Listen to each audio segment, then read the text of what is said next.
that string, not stopping, over everything, I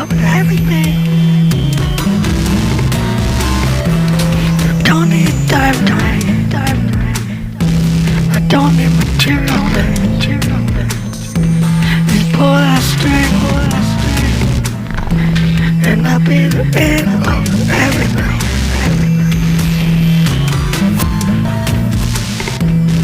Where to for you, I bring that do. Where to for bring that in the flower blows at midnight in the tune. I hear that toy bell ding all the road. Little dip, that's all you need to get ripped. A little dip, that's all you need. I'll get you to confess. You're just a pretty little wretch. I'll get you to confess. Josephine's the best when he's a little dead. So late. Are you not done yet? Still a spark left. I'll pull that string was the end of everything. I don't need material things. I need the heat and the fade range. I don't need material things. I just want to hear the sound of the dip. Oh, that's crazy. Let's do it again. Yeah. I want to feel like I'm real. If you pull that string, I know it'll come unhealed. That's so real. Yeah. Magic in the sine waves. Magic in the square. Magic in the sine waves. This is the sound. Pulling on your hair. Oh, it's too much. Oh, you want that delicate touch. Stepping in once in a row. You wanna. What? You wanna. What?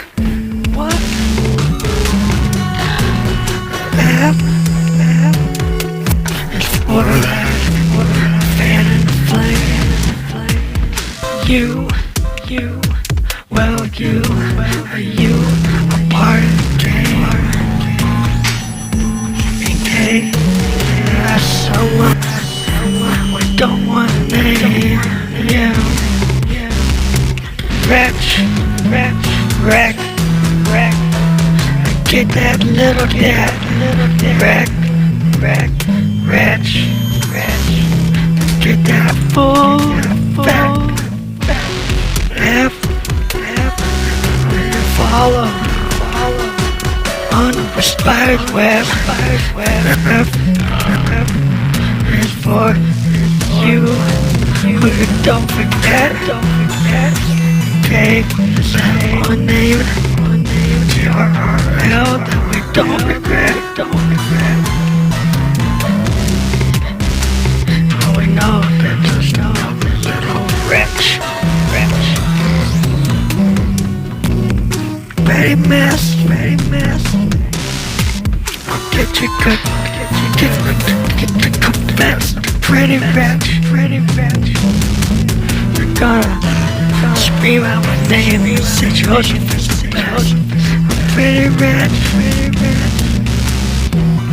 Gotta wretch.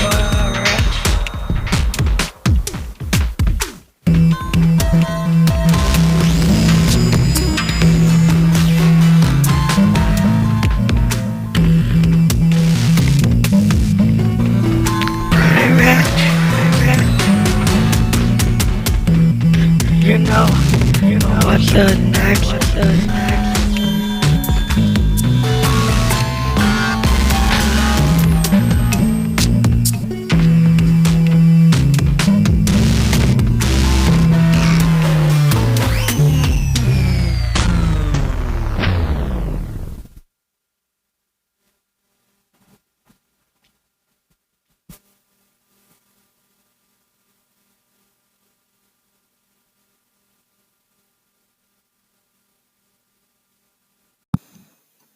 This is Van Like the Ghost, and we're pushing our brand new record, Dark Ghost Volume 1, which is going to be on Diggers Factory Records. And so if you go to https://www.diggersfactory.com/vinyl/226598, you can get our brand new album on pre-order. Comes out in April. We have 196 copies out of 200 left.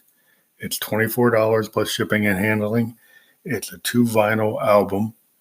It is our statement on electronica, experimental music, and progressive trance. This is the band Electric Ghost, and in the background, here in the song Wretch Cut Off. And this is one of our latest tracks from Dark Ghost.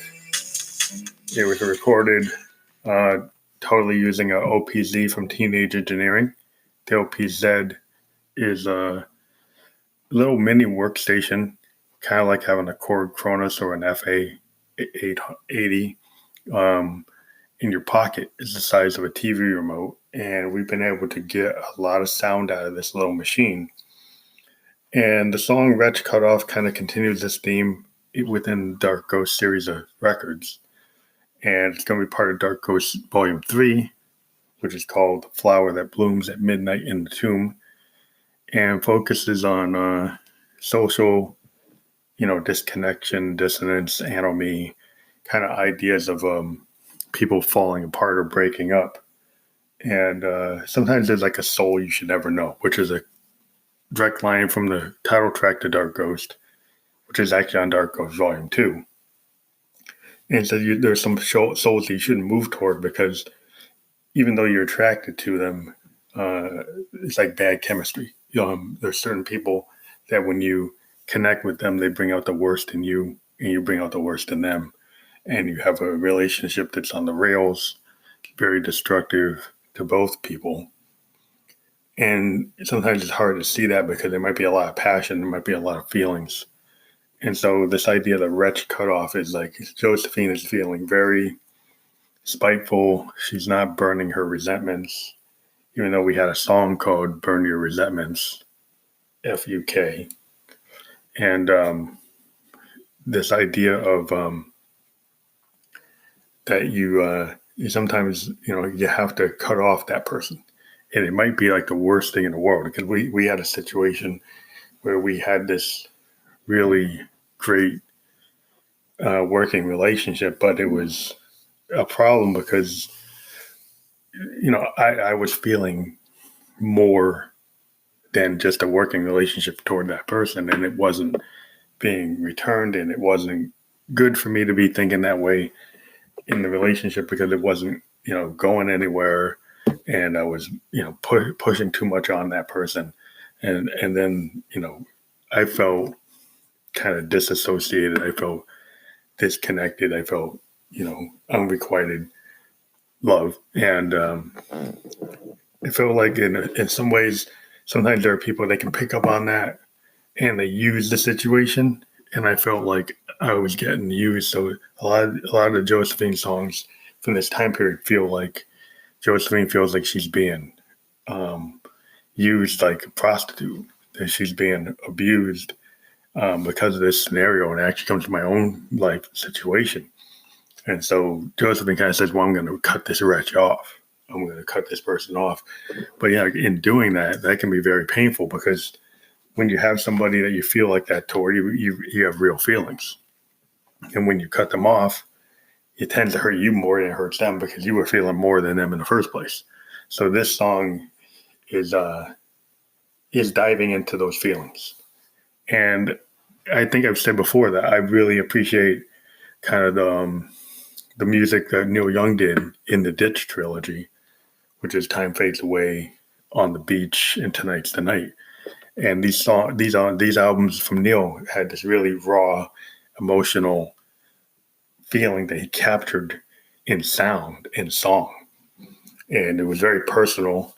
And we see that kind of work was done later in the 90s by, Nirvana and Pearl Jam and grunge musicians who pulled that kind of Crazy Horse, Neil Young in the Ditch raw emotion and put it into that music. That grunge had a punk aesthetic, but Crazy Horse for a rock band had a punk aesthetic. That Neil Young Crazy Horse band didn't play like Buffalo Springfield Neil Young country rock that he had been known for, and after the gold rush, and so it basically got into this raw zone that a lot of artists from his generation had only captured earlier, like Pete Townsend with The Who in their original form in the early 60s. They had this kind of punk aesthetic, and then they got into very progressive rock with Tommy and Quadrophenia and all these rock operas.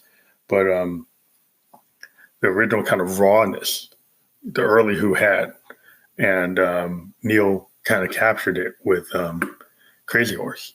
And then, Kurt Cobain, he really got it with Nirvana. And so I have a feeling in electronica, you can hear that kind of sound in bands like Nine Inch Nails and Radiohead. They can get into this raw emotion kind of power. And sometimes even bands like Wilco can pull that emotional kind of falling in the ditch. I think Wilco really captures that in Yankee Hotel Foxtrot, which is another album that's kind of in the ditch. And I've always kind of gravitated to albums like that. If you go back to like Big Star's Third, which is the sound of the band falling apart. If you get to the Velvet Underground, like White Light, White Heat, which is a lot of social dissonance and orgies and sex and just craziness going on, that I get drawn into those vibes. And so the Dark Ghost series of records is falling into the kind of social dissonance I've talked about, like things that are just distorted and not working.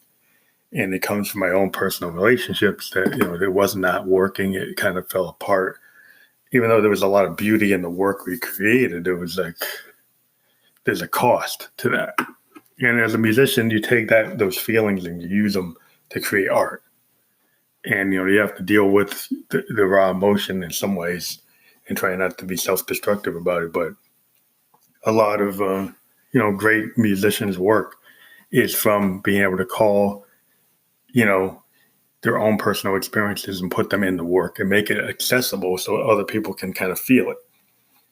And so that's what we've been trying to do with this music. And we think we've been successful at it. And we're continuing to work, and we're finding that the OPZ has given us a different way of approaching music, and it has a lot of capabilities that we're embellishing with our Roland and Zoom mixers.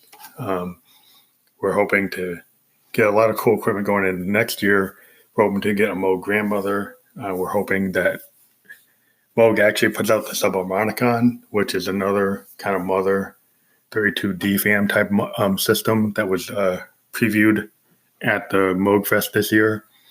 It's an amazing synth. It got overshadowed by the grandmother. It got overshadowed by the Moog 1. But people ought to look into the subharmonicon.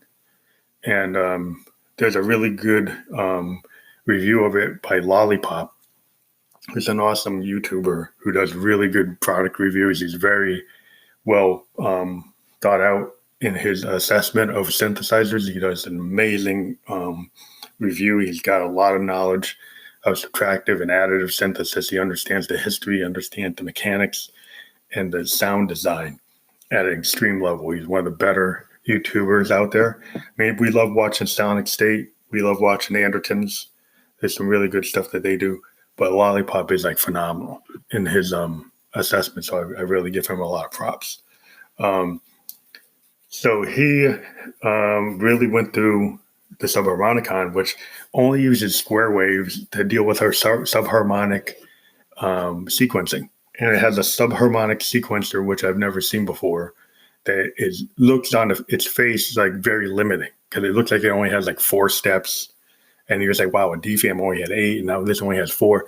But it has the ability to do these like continuously changing sequence loops through using subharmonic frequencies of a square wave. And it sounds complicated, but it is a phenomenal machine, and it would be really cool if they put it out, because I would add it to my my DFAM and my Mother 32, which I use extensively. But this particular song, Wretch Cut Off, I actually didn't use anything but the OPZ. There are some these OPZ demos or songs that are going to go on Dark Ghost Volume 3, The Flower That Blooms at Midnight in the Tomb, that I embellish with Moog, Mother 32, and DFAM sounds, and even System 1M analog behavioral modeling synth from Roland. And as always, I always use the VT3 or VT4 for vocals. I have found lately that for some reason the VT4 with my Studio Electronics microphone is very sensitive and sometimes does a lot of feedback, and it's been difficult to understand the noise reduction capabilities of the VT4. The VT3 naturally has some noise reduction capabilities that are kind of behind the scenes. And I think when they put it up front on a VT4, sometimes you have to set that. And because you have to set it, there seems to be a sensitivity with my Studio Electronics microphone and the VT4 that makes it somewhat difficult to use. And I like using it, but the VT3 was our second vocoder from Roland. And we still love it because it's a powered device. And, having a battery-powered device is cool, except when you're recording for long hours and the batteries run out, then it's not so cool. And then the fact that the noise reduction circuitry is difficult to figure out, at least for me sometimes. And, I appreciate the harmonization capability, the harmony capability. I appreciate the pitch to be able to do like really good vocoder. It has some features that I use, but the VT3, if I'm actually going to do a performance as the Ghost, I probably would use the VT3 more because it's less fussy and easier to get right to the setting that you want without having to menu dive. And that's always been a problem I have had with some systems. And to make the VT4 smaller and more portable, it gained capability, but then it lost some functionality because the knob per functions got buried in combos of button presses, which when you're doing a live performance is a pain because you might not remember or you might not get it right. And it's hard to tell if you've actually got the setting the way you want it to be. Where on the VT3, it's very clear what setting you're on. So I understand there are folks that like the VT4, and I do have both. But I think in terms of stability, I would use a VT3 more. And I've kind of gone back to using it more often in my recording for my last several songs that I've put out here. So not to put down on Roland, but I actually would I don't need the VT series to get smaller. I actually would like it to get bigger. I actually like to have more knob per functions, more feedback on what setting you're on, like maybe a voltmeter to be able to tell when you're going into red. Just ability to make it a little bit more of like a vocoder synth rather than a module. And I kind of gone into that before. So we're very excited that Teenage Engineering is going to be adding modules to the OPZ. We would like them to maybe do something about how you transfer songs. The fact that you have to use iTunes to transfer songs is kind of limiting. It would be cool if you could just send them to a file manager structure and actually bringing them that way. They probably wanted to use the iTunes capabilities to do that, but I have a Chromebook, so I can't use it for that. So right now I've been just recording things from the line out into my Zoom but it would be good if they found a way to update the OS to be able to actually send files to a file folder structure or to an app that's a Chromebook app, or maybe make a Chromebook version of the OPZ to support people on Chromebooks. So just to let people know, it would be good if they had Chromebook support, so you could actually download files into a file folder structure where you could get a WAV file and then bring that in directly from the OPZ. So maybe they'll do that in the future. Hopefully they will. I am excited that they're going to have the CD module. It would be cool if they actually created like a SD card module so that you could actually, connect an external SD card and get a file into an SD card and then go from there. So if you're listening, Teenage Engineering, if you could make a external SD card module for this thing, it would be really cool. And if you could connect to it, that would be awesome. That would be one really cool thing. And I think it would be good if Teenage Engineering actually built a full synth. Kind of like there's a company that's making a really interesting 8-bit synth that kind of escapes me right now. But it would be really cool to see what they would do if you had a full synthesizer, not like an OP1 on steroids with a full keyboard.